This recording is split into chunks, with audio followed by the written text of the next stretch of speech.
Let us discuss about internal radiation therapy or brachytherapy.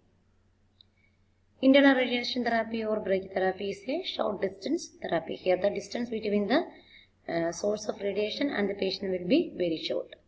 So sources of radiation are put into or near to the area that needs the treatment, and here the radiation will travel a short distance, so there is less risk of damaging the normal tissue. Also, brachytherapy can be used to deliver a high dose of radiation to a small area in a fairly short period of time. It's useful for tumors that need a high dose of radiation or are near normal tissues that are easily hurt by radiation. So these are the peculiarities of internal radiation therapy or brachytherapy. It is a short distance therapy, and the source of radiation will be put into or near to the or kept near to the area that needs treatment, and it as it travels a short distance, so the risk of damaging the normal tissues are very less, and it is very short period of the treatment is for a very short period of time, etc. are the features of internal radiation therapy. So next we will discuss about the types of internal radiation therapy. We have around 5 types of internal radiation therapy. First is the interstitial radiation therapy, intracavitary, intraoperative, permanent seed placement, and non-invasive brachytherapy. Interstitial radiation. The radiation source is placed directly into or next to the tumor using small pellets, seeds, wires, tubes or containers. This type of therapy is the interstitial radiation therapy. Here the radiation source will be placed directly into or next to the tumor by means of seeds or pellets. Next is the intraoperative brachytherapy. This one is discussed already in external radiation therapy. Here we are using the radiation therapy at the time of surgery. So here in intraoperative brachytherapy, we will deliver less dosage to the healthy normal tissue and to shorten the total course of radiation by giving a large portion of the dose while the patient is in operating room. So this will improve the local control of the tumor and prevent relapse at the site of injury. So in IORT, intraoperative brachytherapy, here we will deliver the radiation during the surgical management. Then after the removal of the tumor, the surgeon will insert the seeds into the area or the site. And after a particular period of time, that the duration, after a particular time period, the applicator or the seeds will be removed from the site and the cavity will be closed. This is what happening in intraoperative brachytherapy. Next is the permanent brachytherapy. Permanent brachytherapy uses small containers. They are called as pellets or seeds. The size, these seeds will have a size of a grain of rice, and they are put into the tumors using thin hollow needles. So once it is kept in place, the pellets will start emitting radiation for several weeks or months, and they are very small in size and they cause little discomfort for the patient.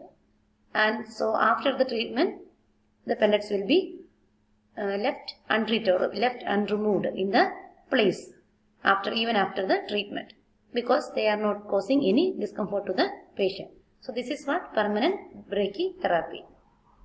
The next is temporary brachytherapy. So here one example is we have seen the intraoperative radiation therapy. That is an example for temporary brachytherapy. So here we can administer high dose or low dose. Both can be administered in temporary brachytherapy. So we will place these sources as like cylinders or hollow needles or tubes or catheters or fluid filled balloons into the area to be treated. Then after the treatment, it will be removed. So the radioactive material will be put in the containers for a short time of period, like in case of IORT. So this will be done in a hospital setup, and the radioactive device or the radioactive material can be put into the device remotely by a machine. That also is possible in temporary brachytherapy. Next is intracavitary radiation. Here a container of radioactive material is placed in a cavity of the body like in case of chest, rectum, uterus or vagina. So here we are inserting a container of radioactive material into the body cavity. That is what intracavitary radiation. The next one is the non-invasive brachytherapy or AccuBoost. This is typically done for CA breast. So this is a new approach to deliver partial breast radiation therapy for patients those who are opting breast conservation therapy. In this, the peculiarity of this AccuBoost is we will have a common platform to immobilize, image and target the radiation or deliver the radiation to the tumor bed. So this is the peculiarity of invasive brachytherapy or AccuBoost. This is only done for patients with a CA breast and also the patients who are wishing to go for breast conservation therapy. Next is about radioembolization. This is also a type of brachytherapy.